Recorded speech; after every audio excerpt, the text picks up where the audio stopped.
It's been an eventful week in Croatian politics. Here are the top 5 stories brought to you by TCN. Doctors are preparing a new strike and citing betrayal from the government.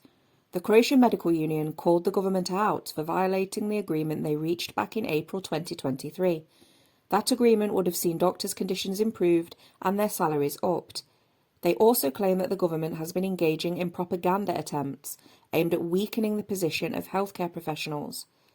The government is pushing Croatian doctors to strike, encouraging them to go into private healthcare and also to leave Croatia, the union has claimed, adding that the public keeps being fed false stories of the allegedly huge salaries earned by doctors in order to portray them as greedy and unreasonable.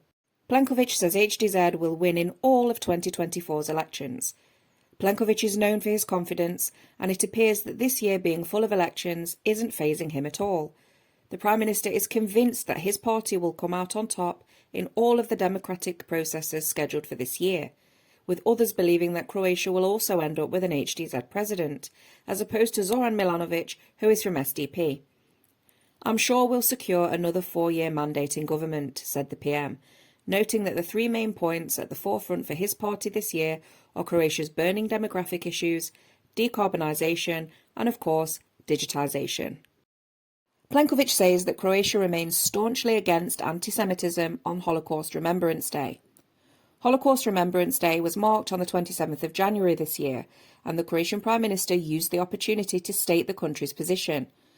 The Croatian presidency of the International Holocaust Remembrance Alliance persists in the fight against anti-Semitism and preserving the culture of memory so that such crimes never happen again, the Prime Minister stated. Wisely, the current situation in Gaza went unmentioned, as did the independent state of Croatia and Croatia's Axis-aligned past. The new Croatian Language Act has now been approved. With the recently approved Act, the Prime Minister has stated that a necessary institutional framework that enables its unfettered development has now been put in place. He added that this benefits both the Croatian people and Croatian culture. On the occasion of the adoption of the new Act, the Prime Minister stated that the promotion of the culture of the Croatian language in official and public use, as well as its further development, will be discussed by experts within the Croatian Language Council. Plenković has shed more light on Croatia's new Black Hawk acquisition. Croatia is set to get its hands on several new helicopters, and the Prime Minister has explained more about the process. To briefly recall, the US State Department recently approved the potential sale of Black Hawk helicopters, as well as their related equipment and services, to Croatia.